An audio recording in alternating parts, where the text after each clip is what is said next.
Hello, this is Dr. Eddie Morgan over at Clovis East High School, here to help you with your homework tonight. We're looking at Math 1, Worksheet 2.5. Just remember that every problem on this homework help is very similar to the problem on your homework. For example, if you're having trouble with problem 5, look on problem 5 here, and there should be enough information to help you do the problem correctly. So let's get started. First couple problems say to write a function rule to represent a situation. Problem 1 says the total cost C for pounds of copper P if each pound costs $2.75 per pound. So we want to write, we've got three things here. We've got cost, we've got pounds, we've got $2.75, and we need to think, how do those three things go together? Well, if I asked you how much 1 pound costs, you'd say, oh, that's just $2.75. If I asked you how much 2 pounds cost, you say, well, you multiply that by 2, $2.75. And if I asked you how much 3 pounds, you'd finally realize, oh, I see the cost is just going to be multiplying them together. So in this case, we would say that the cost equals the number of pounds times 275, or sometimes we like to write it this way. Cost equals 2.75 pounds. And that would be our first one. Problem number 2 says the height y in yards of an object when you know the height in feet. Okay, so the key thing to understand, how many feet are in a yard? 3 feet equals 1 yard. All right, so let's suppose that I knew something was 3 feet tall. How would I change that to yards? I know 3 feet equals 1 yard. Well, I would just divide it by 3 and I would get 1 yard. How about 6 feet? Again, I would divide that by 3 and I would get 2 yards. So, and if I had 9 feet, I'd divide it by 3 and get 3 yards. So I'm noticing what I'm doing is dividing each time. So in this case, I can say if I know how many feet there are, I just simply take the feet and divide it by 3, and that's going to give me how many yards I have. And so there's my equation for this one. Number 3 says the amount Y of your friend's allowance, if the amount she receives is 3 more than the amount you receive. So I've got your friend, I've got $3 more, and I've got you. All right. So let's suppose you receive $10. How much does your friend get? Well, that's 10 plus 3 is 13. Let's suppose you got $15. Well, she gets 3 more, so that would be 3, that would be 18. And let's suppose you get $25. Well, then she gets 3 more, so she gets 28. So notice here, this is your X, this is your plus 3, and this is your Y. So our equation could really be my friend's allowance equals my allowance plus 3.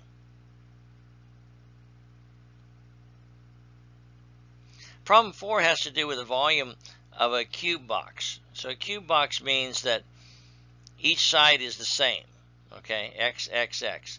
And it says that if I have a ball inside there, that the diameter of the ball fits in, of a diameter ball that fits inside there.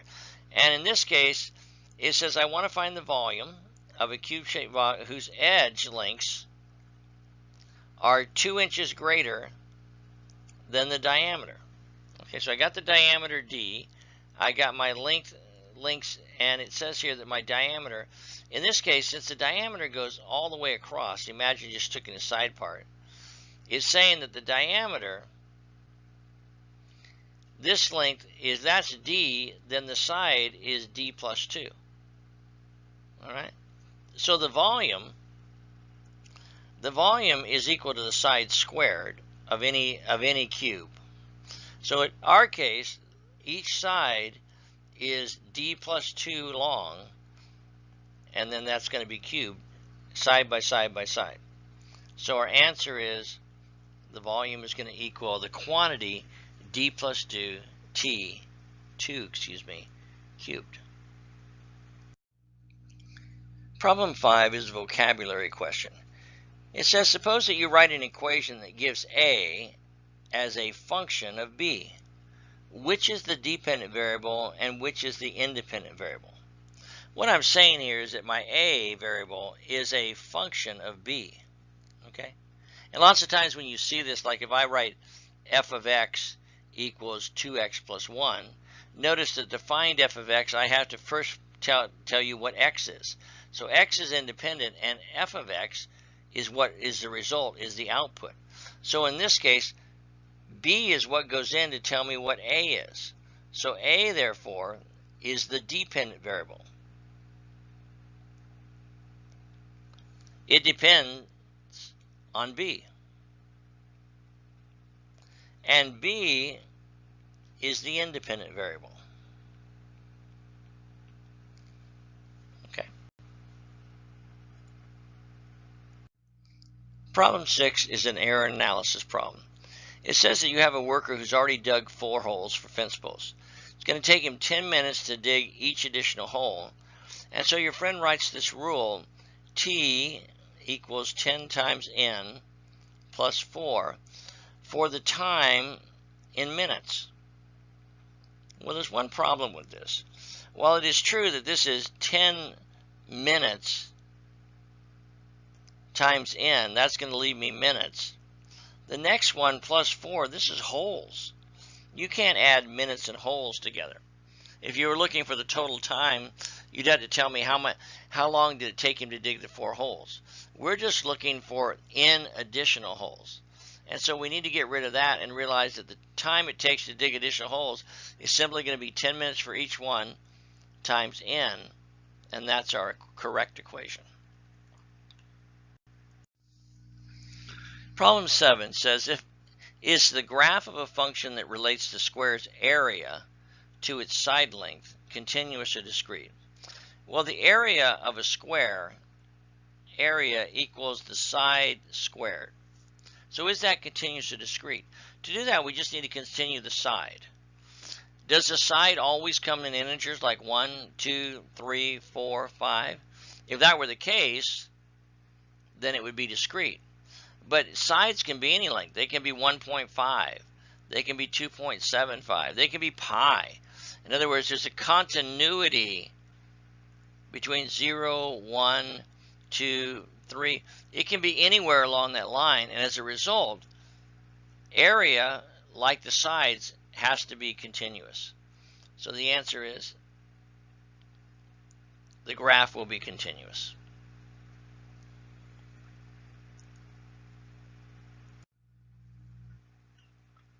The next problem says, what are the advantages you can see of having a rule instead of just a table? Well, let's take a table. Let's just make up one real quickly here, x, y. I'm going to have 0, 2, 1, 4, 2, 6. And so if I were to graph that, you can see I would have 0, 2,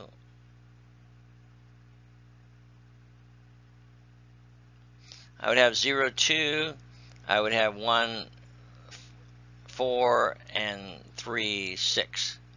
Now notice, from my table, you can see that I only have 3 values. But that doesn't necessarily represent all the function, just 3 points. Instead, if I had a graph, I would recognize that there's a lot more answers than just these 3 points. I mean, there are points down here, here, here, in between. There's a lot more points than just the table can cover.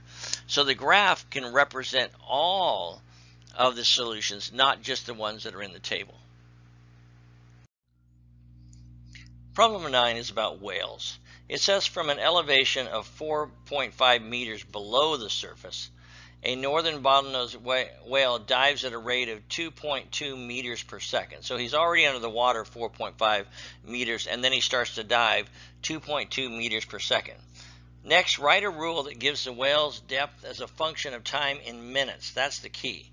Because at first when we look at it, we think, okay, the rule is the distance, d, is simply going to equal minus 4.5. Remember, he's below the surface, so it's minus 4.5. And then he's going to go down 2.2 times the seconds. However, we want it in minutes. So remember that 1 minute equals 60 seconds. So if I want to put minutes in here, I need to rewrite this as D equals minus 4.5 minus 2.2 times 60, and then we'll put minutes instead of seconds. If you multiply that out, you see our equation is actually minus 4.5 minus 132 meters. And that's the rule. Then next it says, what's it going to be after 5 minutes? So we'll take this and plug in 5. So 4.5 minus 132 times 5. Use our calculator here. 132 times 5 is 660. And so our final answer is going to be minus 664.5 meters will be our final answer there.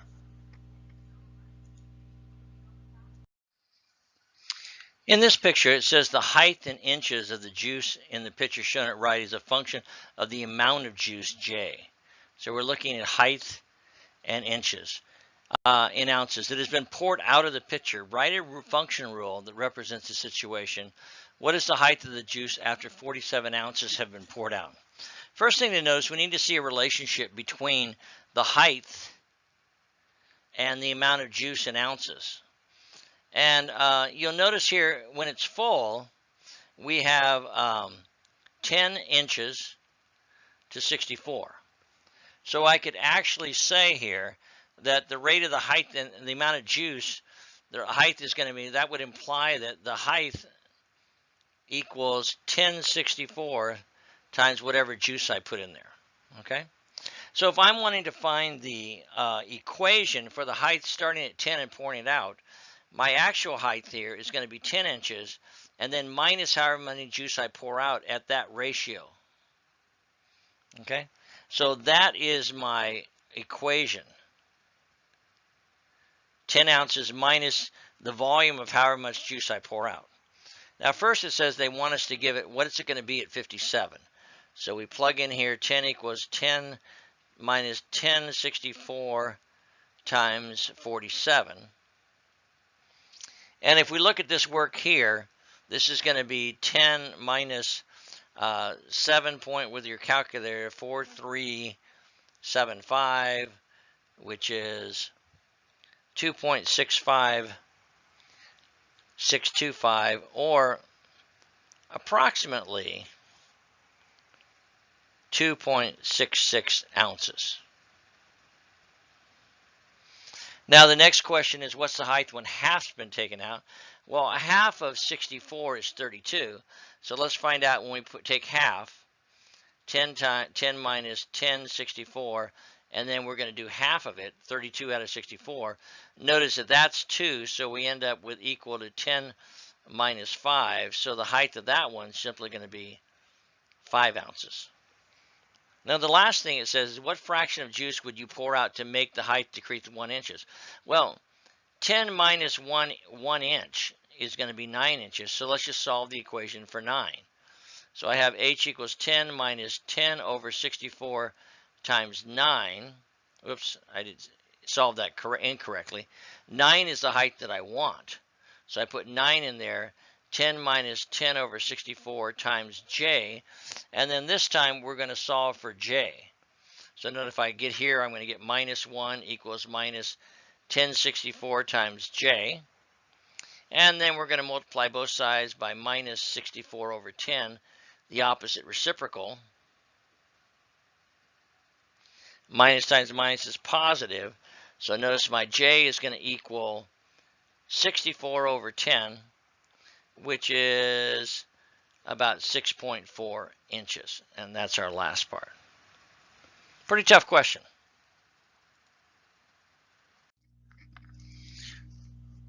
Problem 11 says that you consult your new projector's instruction manual before mounting it to the wall. The manual says to multiply the desired image width by 1.8 to find the correct distance of the lens from the wall. Write a rule to describe the distance from the wall. Well, you're going to multiply the image by the width. So if I let D if I let D be the distance, so I'm going to let D equal the distance, and I'm going to let W equal the width. Then it says to multiply the width by 1.8. So the distance is going to equal 1.8 times the width. So that's the answer to A. That's my rule. Then it says the diagram shows the room in which the projector can be installed. Will you be able to present one 7 foot? By the way, look here. This is a question mark, just in case it looks like you think it's a 3 or something. So the idea here is I want to see if it's going to be wide enough. So let's take the equation here, and I'm going to do 1.8 times 7 and see if it fits in there. Well, 1.8 times 7 is 12.6 feet. So notice that that is greater than 12 foot. So the answer here is no, it won't fit in that room and give me a 7 foot image. Then what's the maximum image I can get? So in C, we're going to plug in 12 foot for the distance and then put in W and find out what solves for W. So here, we're going to divide both sides by 1.8, and we get that W equals 6 2/3 feet. So that's the biggest width. If I put it on this wall, that it's going to project 6 2/3 feet. All right, I hope that helped tonight. See you tomorrow in school.